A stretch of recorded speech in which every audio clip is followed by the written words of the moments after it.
travel aspect of being a field service engineer is something that can make or break a lot of people.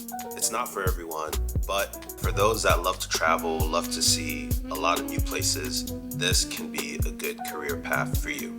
As a field service engineer, I've traveled to a lot of places, a lot of big cities, and in this video, I want to share that information with you guys. Welcome back to Untitled Label, where we strive for greatness through optimization. I'm John, I'm a field service engineer, and on this channel, I like to share my life on and off the clock with you. If this is your first time on the channel, I hope you enjoy the content I have to offer. I hope you find it not only informational, but entertaining. If you do, consider subscribing, liking, and sharing with someone else that might also enjoy this content.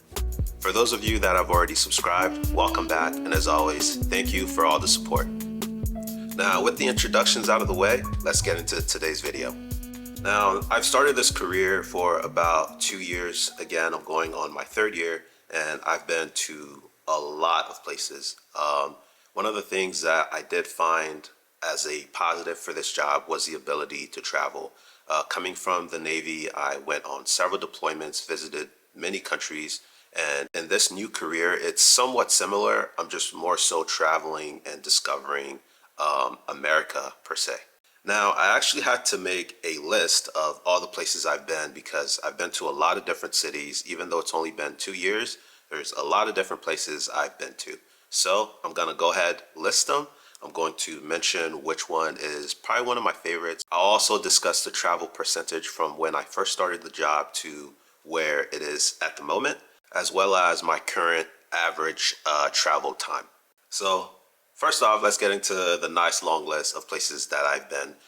Being based out of Houston, Texas is my region. I've been to places like Dallas, San Antonio, Little Rock, St. Louis, Atlanta, Cincinnati, Grand Rapids, Indianapolis, Sacramento, Auburn, where our training is based out of. With that, I've had the opportunity to visit Lake Tahoe, San Francisco, Boston, Jacksonville, Orlando, Madison, New Orleans, Rochester, Minnesota, Memphis, Iowa City, Kansas City, Charlotte, Raleigh. I'm actually from Charlotte, so I use those as an opportunity to go home, visit family, and spend some time during the holidays. Birmingham, Jackson, Nashville, Minneapolis, Oklahoma City, San Diego, and Lafayette. So those are all cities that I've actually visited within the last 2 years, 2.5 years of me being at this new job, this new career. Now, when it comes to visiting new cities, I have to give a big shout out to my manager, Chuck. He's been putting me kind of on a lot of different places since he's been doing this for over a decade now. He knows a lot about these cities, a lot of good places to eat. So Chuck, thank you for just letting us know places to visit, places to check out. Now, based on the region that I'm at, I have the opportunity to visit those cities. I know other field service engineers can travel further away from their territory. I think one of my colleagues, Carl, he's been in about 3 different cities now within his short tenure as being a field service engineer. So he's actually probably visited more cities than I have since he was originally based out of the West Coast, then to St. Louis, then to here. Now, out of all those cities I just mentioned, the one place that's probably more so memorable to me is probably Toronto. One, I had the opportunity to go there during COVID. It was just the atmosphere, though it was cold, I will say. I'm not a big cold weather person, but it was just the people are nice. The food, the culture was just really inviting.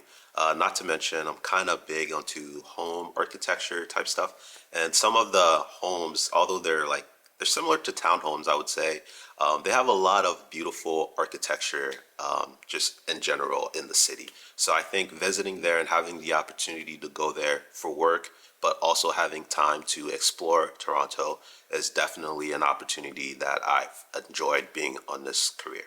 Now, when it comes to travel, when I first started, I'd say my travel percentage was about 60 to 70. Initially, I was only working on about two different pieces of equipment. So in order for me to kind of get up to speed, I had to travel a little bit outside of my region just to get that experience, get that exposure to those different pieces of equipment. Not only did that help with my other teammates that were working on probably more so complicated equipment, just giving them the opportunity to work and focus on those things, but it allowed me to have the opportunity to hone in my skills on those pieces of equipment. At the moment now, I travel a lot less. I'd say my travel is probably about 30%. This is not only due to my employer, just the company that I work for growing in general, but we also have a lot of equipment that's being sold in the Houston area. So in a way that kind of keeps me in the area. I do have other colleagues in Houston as well now, just because Houston in general is just growing at a little bit of a faster rate. The other thing to consider is I also work on a lot more pieces of equipment now. So I just recently went through a little bit more complicated training. So I think my focus is now starting to shift towards that piece of equipment. That way I can get more proficient. So in a way, that's bringing me to some newer territories, some newer areas that I haven't previously visited before. Now, when it comes to traveling and scheduling your travel, as a field service engineer, you kind of have the freedom and flexibility to do what you like. When I first started, I would initially jam pack like weeks worth of travel. That way I can go knock out what I needed to and then come back and take care of everything I needed to in the Houston area.